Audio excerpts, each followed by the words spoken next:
The Lives of the Saints by Father Alban Butler, June 6th, St. Philip the Deacon. So much was the number of the faithful increased after the first sermons of St. Peter, that the apostles being entirely taken up in the ministry of the word, it was judged proper to choose 7 men, full of the Spirit of God and wisdom, to have care of the poor, under the name of deacons or ministers. St. Philip is named the second in this catalogue, who, according to St. Isidore of Pelusium, was a native of Caesarea in Palestine. The deacons were not confined to what seemed to give birth to the institution, for at that time the divine mysteries were sometimes administered to the faithful at a supper, as appears from St. Paul, though afterwards the apostles ordered that the Blessed Eucharist should only be received by persons fasting, as St. Augustine observes, and is clear from Tertullian and others. Only the priests could consecrate the holy mysteries, but deacons often delivered the cup. That the deacons were appointed to minister in the holy mysteries, and this probably by an express order of Christ, is manifest from the Holy Scriptures, and from the writings of the disciples of the apostles. In their first institution, they were ordained by an imposition of hands with prayer. St. Paul requires almost the same conditions in the deacons as in bishops or priests, and that they be tried before they be admitted into the ministry. St. Ignatius, writing to the Trallians, calls the deacons the ministers of the mysteries of Jesus Christ. And to the Smyrnians he says, "Reverence the deacons as the precept of the Lord." In his other epistles he usually joins the deacons with the priests and bishops as sacred ministers in the church. St. Cyprian calls deacons the ministers of the episcopacy and of the church. The sacred functions in which deacons were employed were, first, to minister to the priest at the sacrifice of the Eucharist, as St. Lawrence testifies in his famous words to Pope Sixtus, recorded by St. Ambrose. Secondly, to baptize in the absence of the priest. Thirdly, to preach the divine word. The holy deacon St. Philip excelled so much in preaching the gospel that he acquired the name of evangelist, by which he is distinguished in the Acts of the Apostles. After the martyrdom of St. Stephen, the disciples being dispersed into several places, St. Philip first carried the light of the gospel into Samaria. The people of that country listened with one accord to his discourses, and by seeing the miracles which he wrought in confirmation of the doctrine he delivered, great numbers were converted to the faith. For many who were possessed by unclean spirits were delivered, and others afflicted with palsies or lamenesses were healed. At that time one Simon, surnamed the Magician, made a great figure in Samaria. He was a native of Gittin in that country, and before the arrival of St. Philip had acquired a great reputation in the city of Samaria, seducing the people, whom he had for a long time bewitched with his magical practices, as St. Luke testifies, who adds, that they all gave ear to him from the least to the greatest, saying, "This man is the power of God, which is called great." The infernal spirits sought to oppose these illusions and artifices to the true miracles of Christ, as he was suffered to assist the magicians of Pharaoh against Moses. But God, when he permits the devil to exert in such an extraordinary manner his natural strength and powers, always furnishes his servants with means of discerning and confounding the imposture. Accordingly, the clear miracles wrought by Philip put the magician quite out of countenance. Being himself witness to them, and seeing the people run to Philip to be baptized by him, he also believed or pretended to believe, and being baptized, stuck close to Philip, hoping to attain to the power of effecting miracles like those which he saw him perform. The apostles at Jerusalem, hearing of the conversion of Samaria, sent thither Saints Peter and John to confirm the converts by the imposition of hands, which sacrament only bishops could confer.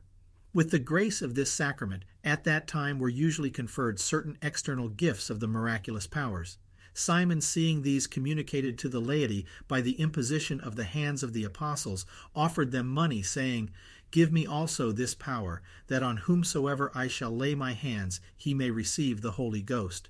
But St. Peter said to him, "Keep thy money to thyself to perish with thee, because thou hast thought that the gift of God may be purchased with money. Do penance for this thy wickedness, and pray to God, if perhaps this thought of thy heart may be forgiven thee. For I see thou art in the gall of bitterness, and engaged in the bonds of iniquity." Simon, being in that evil disposition, was incapable of receiving the gifts of the Holy Ghost, at least interior sanctifying grace, nor did he sincerely seek this. However, fearing the threat of temporal evils, he answered, "Pray you for me to the Lord, that none of these things may come upon me." From this crime of Simon, the sin of selling any spiritual thing for a temporal price, which both the law of nature and the positive divine law most severely condemn, is called simony. And to maintain that practice lawful is usually termed in the canon law the heresy of Simon Magus. We have no further account of this impostor in the Holy Scriptures, except that he and his disciples seemed marked out by St. Paul and St. Jude, and St. James proved against them the necessity of good works to salvation. St. Peter also draws their portrait in the most frightful colors. The Fathers generally look upon the conversion of Simon to the faith as an act of hypocrisy, founded only in ambition and temporal views, and in the hope of purchasing the gifts of the Holy Ghost, which he ascribed to a superior art, magic. We learn from St. Epiphanius, St. Irenaeus, Tertullian, Theodoret, and other fathers, that he afterwards pretended to be the Messiah and called himself the power of God, who was descended on earth to save men and to re-establish the order of the universe, which he affirmed had been disturbed by the ambition of the angels striving which should be the first, and enslaving men under their government of the world. He said that, to hold man in their captivity, they had invented the law of good works, whereas he taught that faith alone sufficeth to salvation. He pretended that the world was created by angels, who afterwards revolted from God and usurped an undue power in it. Yet he ordered them to be honored, and sacrifices to be offered to the Father by the mediation of these powers, not to beg their succor, but to appease them, that they might not obstruct our designs on earth, nor hurt us after our death. This superstitious worship of the angels was a downright idolatry, and was condemned by St. Paul.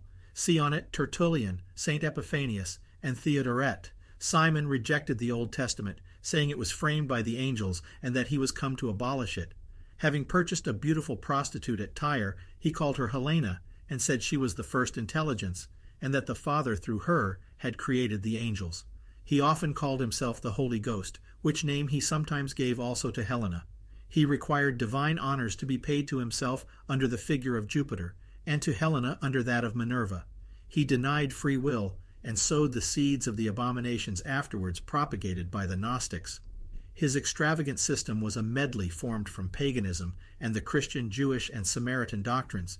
He strove in all things to rival Christ. His journey to Rome will be mentioned in the life of St. Peter. St. Philip had the affliction, amidst the spiritual success of his ministry, to see the hypocrisy of this monster and the havoc of souls made by his impiety and blasphemies. Christ himself was pleased to suffer much contradiction in his doctrine, to teach his disciples patience and meekness under the like trials from the obstinacy of impenitent sinners. If their labors were always successful, where would be the crown of their patience? St. Philip was probably still at Samaria when an angel appearing to him ordered him to go southward to a road that led from Jerusalem to Gaza. There he found an Ethiopian eunuch, one of the principal officers in the court of Queen Candace, and her high treasurer, who, being a Jew, had made a religious visit to the temple, and was then on his road homeward. Such was his affection to the sacred writings that he was reading the prophecy of Isaiah as he was traveling in his chariot. The passage on which he was meditating happened to be that in which the prophet, speaking of the passion of Christ, says he was led like a sheep to the slaughter, that his humiliation was crowned, his ignominious condemnation being taken away by the glory of his resurrection.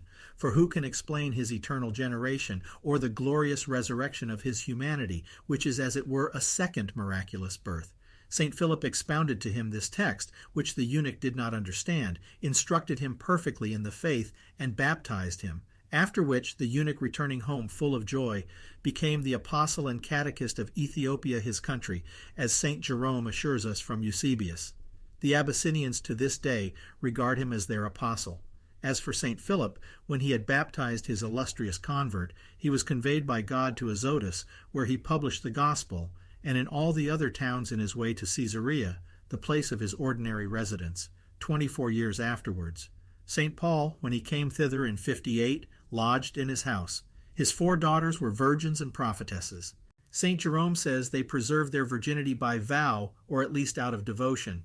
The same father thinks their gift of prophecy was the recompense of their chastity. St. Philip probably died at Caesarea. It was the apostle St. Philip who died at Hierapolis, whose death and daughters some have confounded with the deacons.